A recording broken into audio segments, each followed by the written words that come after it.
زندگی آخر رلا ہی دیتی ہے، پھر چاہے ہم اپنے ماں باپ کے کتنے ہی لاڈلے کیوں نہ ہوں۔ بے شک۔ وسیم بھائی، یہ کوٹ ہے اشفاق احمد صاحب کا میرے سامنے، تو یہیں سے آغاز کرتے ہیں آج کی بات کا کہ ڈو یو تھنک کہ زندگی واقعی اتنی مشکل ہے؟ بالکل، اصل میں دنیا کی سب سے جو غیر یقینی چیز ہے نا وہ زندگی ہے، اور سب سے یقینی چیز موت ہے۔ تو زندگی میں نا وہ ارادے ٹوٹتے ہیں اور آہستہ آہستہ غم آتے ہیں، اور آپ کو پتہ چلتا ہے کہ ٹھہرنا مشکل ہی ہے، لیکن جو اللہ کے ساتھ رجوع کر لیتے ہیں ان کو یہ بات سمجھ لگتی ہے کہ جانا تو ہم نے ہے، لیکن جانے سے پہلے کچھ کام تو کرنے ہیں نا۔ تو وہ جو کام میں مصروف عمل، ابھی ہم بات کر رہے تھے کہ جو اللہ کے کام کر رہا ہے، جو مصروف ہے، تو پھر وہ ان چیزوں کو اپنے اوپر، اس غم کو اپنے اوپر حاوی نہیں ہونے دیتا۔ وہ حضرت واصف رحمۃ اللہ ایک شعر پڑھا کرتے تھے کہ غم بھی گزشتنی ہے، خوشی بھی گزشتنی، کر غم کو اختیار کے گزرے تو غم نہ ہو۔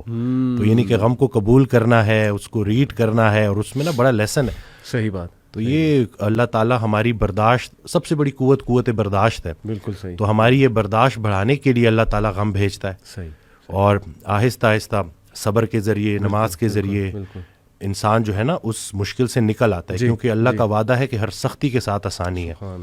تو سختی کے بعد آسانی ہے، اور اکثر لوگ جو نا امید ہو جاتے ہیں نا، تو اللہ کی رحمت سے نا امید ہونا اصل میں اپنے مستقبل سے نا امید ہونا ہے۔ تو جب آپ اللہ سے پر امید رہتے ہو، ہوپ فل رہتے ہو، تو پھر وہ دن خیر سے گزر جاتے ہیں۔ کیا بات۔ وسیم بھائی، اگر ہم دنیا پہ نظر دوڑائیں، ایسے ایسے غم ہے نا، یعنی لوگوں کی جب سٹوریز سنتے ہیں، اور اوور آل ورلڈ میں دیکھ لیں آپ، اور جو ہسٹری میں پاسٹ میں ہوا ہے، مطلب ایسے ایسے غم آپ کو نظر آئیں گے نا کہ انسان رو پڑتا ہے کہ یار واقعی دنیا میں بڑا غم ہے۔ لیکن اگر ہم یہیں پہ رک جائیں نا کہ بس دنیا میں بڑا غم ہے، زندگی بہت مشکل ہے، تو پھر تو ہوپ لیسنس ہے، پھر تو جو ہے نا وہ ایک ڈارکنس ہے، ایک اندھیرا ہے۔ دیٹس وائی آئی سے ٹو پیپل کہ دیکھو جو ایتھیزم ہے وہ یہیں پہ رک جاتا ہے۔ بالکل، وہ کہتے ہیں کہ بس we are all here and we are doomed, اور بس ٹھیک ہے، سفرنگ بھی ہے، کیوس بھی ہے، ڈارکنیس بھی ہے، اب کیا کر سکتے ہیں۔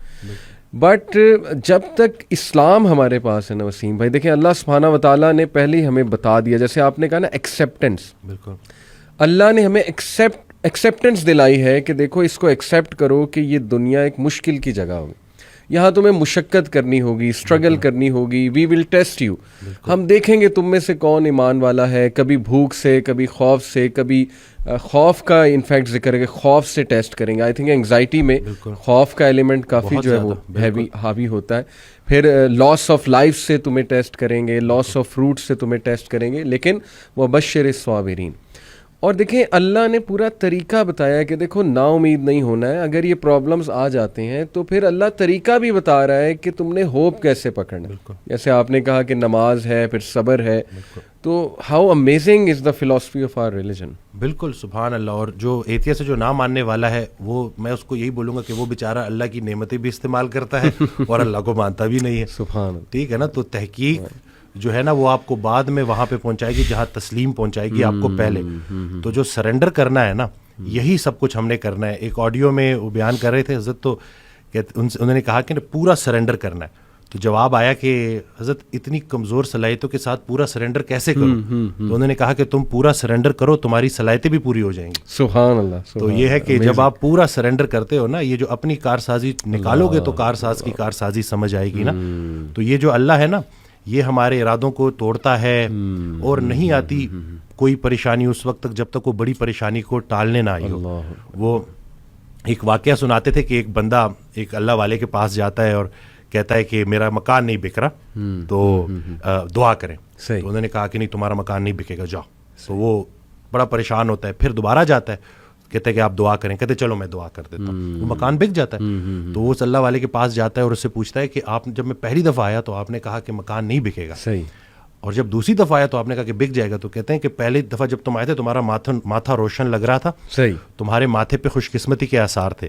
سبحان۔ دوسری دفعہ جب تم آئے تو تمہارے ماتھے سے بدقسمتی کے آثار آ رہے تھے، کیونکہ بڑا بدقسمت ہے وہ انسان جس کی زندگی میں اس کا گھر بک جائے۔ تو جو چیز تم اپنے لیے پسند کر رہے ہو, جس چیز پہ تم جشن منا رہے ہو, وہ اصل میں تمہارے استغفر اللہ کا مقام ہے جس کو تم الحمدللہ کہہ رہے ہو. انسان جو ہے نا وہ جلد باز ہے, وہ کہتا ہے کہ بس میرے اللہ کو اپنے مطابق چلانا چاہتا ہے. صحیح بات. اور اللہ نے ہمارے لیے کتنی خیر رکھی ہوئی ہے, کتنی آسانی رکھی ہوئی ہے, ہمیں خوش کرنے کے لیے اللہ کے پاس اتنا کچھ ہے, لیکن ہم جلد بازی میں اور نا امیدی میں اس سے محروم ہو جاتے ہیں. اور شیطان جو ہے نا وہ ہماری رگوں میں خون کی طرح دوڑتا ہے. صحیح.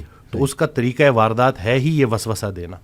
وسوسہ جو ہے نا وہ ایمان کی نفی ہے, اور یقین جو ہے نا وہ وسوسے کو نفی کرتا ہے. کیا بات. تو ہم نے یقین کو پختہ کرنا ہے. یقین نور ہے, شک اندھیرا ہے. تو اسی طرح سے یہ وسوسے کے اوپر سوال کیا گیا, تو حضرت کہتے ہیں کہ میرا اللہ پہ یقین بے گماں ہے جو علم بن گیا. تم بھی وہ یقین پیدا کر لو, تمہیں بھی علم مل جائے گا. زبردست. تو یہ جو شک ہے نا, وسوسہ, یہ آج کل بڑا کامن ہے.